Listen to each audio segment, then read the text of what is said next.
एक साधारण सी रस्सी, लेकिन उसी रस्सी से शुरू हुई एक ऐसी दास्तान जिसमें प्रेम था, विश्वासघात था और हत्या की साजिश छुपी थी, जिसे जानकर स्वयं राजा विक्रमादित्य की आंखें भी फटी की फटी रह गईं।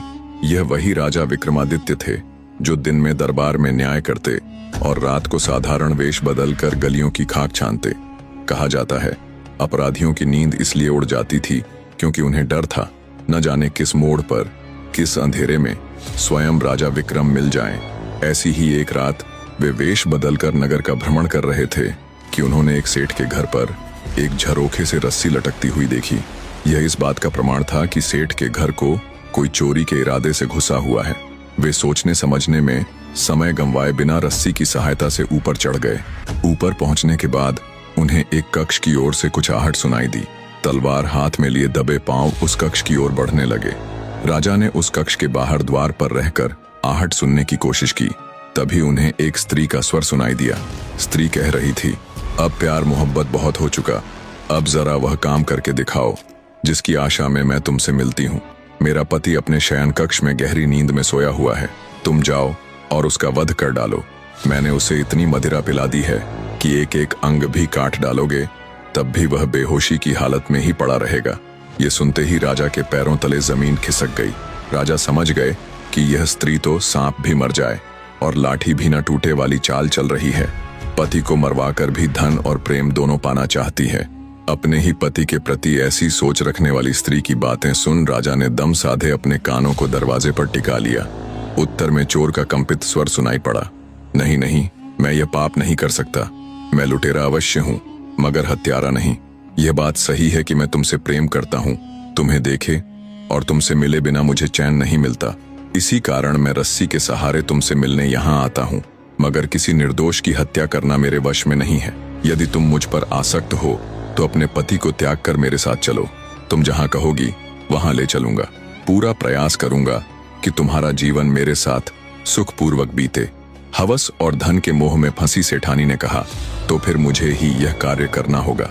वार्तालाप सुनकर राजा को पता चला कि यह स्त्री जिसे चोर हर रात मिलने आता है वही सेठानी है। सेठानी ने बात आगे बढ़ाते हुए कहा, आज तो यह काम हो नहीं सकता, तुम कल इसी समय आ जाना। मैं सारा धन निकाल कर रखूंगी और तुम्हारे साथ भाग चलूंगी। अभी से धन इकट्ठा करना शुरू करती हूँ, कुछ क्षण की प्रतीक्षा और कर लो मेरे प्रियतम। इसके साथ ही सेठानी उस व्यक्ति के साथ आलिंगनबद्ध हो गई। देर तक प्रेमासक्त भाव में रहने के बाद दोनों अलग हुए। राजा समझ गए कि अब उस व्यक्ति की वापसी होगी, इसलिए वे शीघ्रता से रस्सी तक पहुंचकर उससे पहले नीचे उतर गए। नीचे पहुंचकर वे चोर की प्रतीक्षा करने लगे।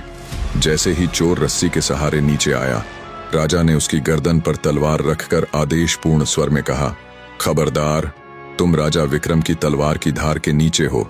आदेश के विरुद्ध जरा भी हाथ पैर हिलाया तो गर्दन धड़ से अलग कर दी जाएगी। चोर को तो जैसे सांप सूंघ गया, काटो तो खून नहीं। राजा द्वारा पकड़ा गया था, अब तो प्राणदंड ही मुक्ति थी। उसकी दशा ऐसी थी मानो आसमान से गिरा, खजूर में अटका। पहले ही सेठानी के मोहजाल और पति हत्या की योजना जैसी मुसीबत में फंसा था। अब रस्सी से नीचे उतरते ही राजा की तलवार की धार पर आ गया। राजा ने रस्सी उसको थमाकर कहा, खुद ही अपनी कमर और गर्दन में यह रस्सी बांधो और मेरे साथ चलो। घबराए हुए चोर ने तुरंत आदेश का पालन किया। कुछ दूर ले जाकर राजा ने उससे कहा, अब तुम अपना परिचय दो।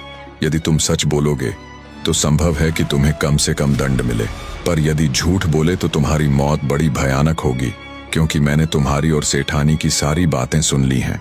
चोर ने यह सुनते ही हाथ जोड़कर कहा, नहीं महाराज, मैं झूठ नहीं बोलूंगा। मेरा नाम शीलदास है, मैं आपके राज्य का ही नागरिक हूँ। मैं और भानुप्रिया, जो अब सेठ की पत्नी है, बचपन से ही एक दूसरे को चाहने लगे थे, पर समय का ऐसा चक्र चला कि मेरे पिता, जो स्वयं भी एक धनवान व्यापारी थे, का कार्य व्यापार अचानक घाटे में चला गया। उनका एक व्यापारिक जहाज समुद्री डाकुओं ने लूट लिया। इसका समाचार पाकर उन्हें इतना आघात पहुंचा कि वे रोगशैया पर पड़े और शीघ्र ही प्राण त्याग दिए।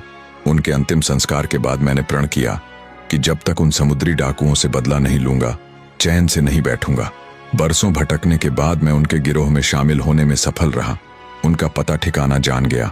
फिर एक एक करके मैंने उन सबको मौत के घाट उतार दिया और उनसे मिला धन लेकर वापस लौट आया। घर आने के बाद मुझे ज्ञात हुआ कि भानुप्रिया का विवाह हो चुका है।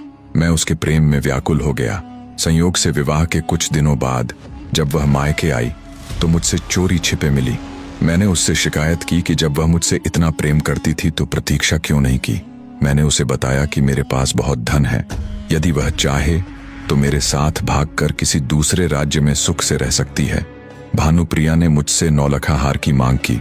मैंने वादा किया और अगले दिन हार उसके गले में डाल दिया।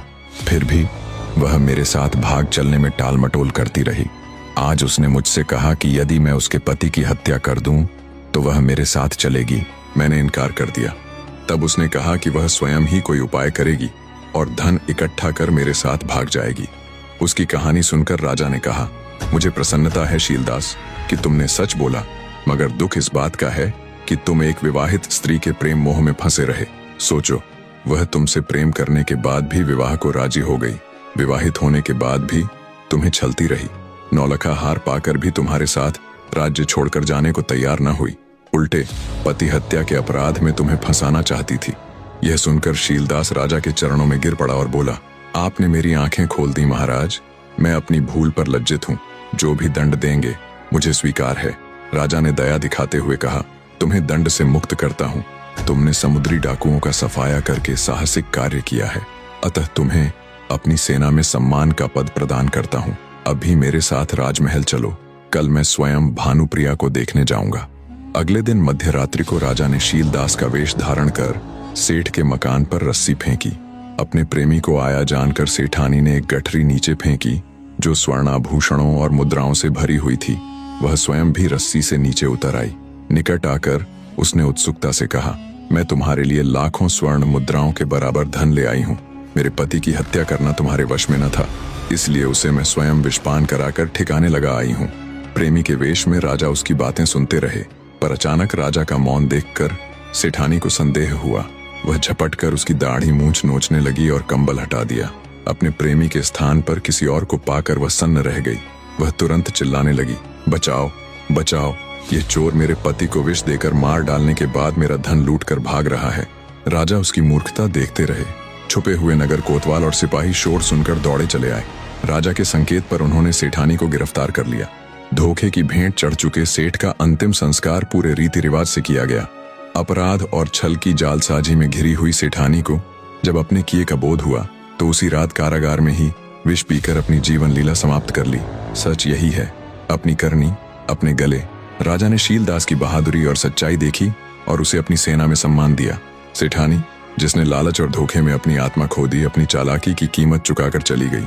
नगर में फिर से न्याय और शांति कायम हुई और हर दिल में यह सीख बैठ गई कि लालच, छल और मोह की राह अंततः विनाश की ओर ले जाती है। कहानी के अंत तक बने रहने के लिए आपका तहे दिल से धन्यवाद।